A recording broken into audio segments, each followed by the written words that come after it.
Dalam 12 tahun terakhir semenjak bisnis digital mulai bergerak naik, kita menyaksikan bahwa di dunia banyak sekali bisnis yang menjadi digital, menjadi light asset, dan bisnis digital itu menyelesaikan banyak masalah masyarakat dengan biaya murah. Sekarang, bisnis digital di dunia tumbuh dengan kecepatan penuh. Di Indonesia dalam 12 tahun ini sudah bisa memiliki 5 unicorn company atau perusahaan dengan valuasi di atas 1 billion US dollar atau sekitar 15 triliunan rupiah. Semenjak pandemi, maka bisnis digital meningkat tajam kebutuhannya. Di mana dalam 2 tahun terakhir di Tiongkok per minggu tumbuh 1 unicorn. Di Singapura 1 bulan tumbuh 1 unicorn. Begitu juga di India, 1 dalam setiap 2 bulan ada perusahaan unicorn bertumbuh baru di India. Sementara di Indonesia dalam 2 tahun ini belum lahir lagi unicorn baru. Entahlah 2 tahun ke depan. Kayaknya nggak ada juga tuh. Maklum, tidak ada yang mendukung, juga tidak ada roadmap niatan pejabat negara membangun bisnis digital anak bangsa di tanah air dengan dukungan kemudahan-kemudahan. Yang ada hanya pendiaman.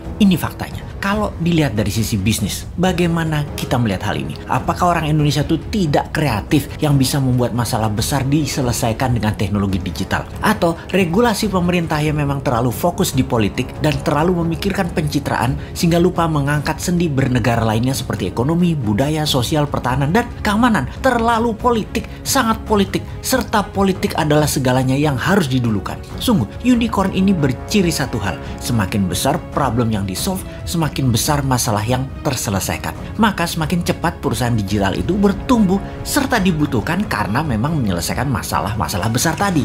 Apakah di Indonesia sudah tidak ada problem besar lagi? Apakah sudah banyak solusi yang dibuat? Atau malah kebijakan mengebiri banyak gerakan kreatif masyarakat? Contoh, data di lapangan ada puluhan ribu pendaftar minta sertifikasi BPOM yang sudah tahunan gak keluar.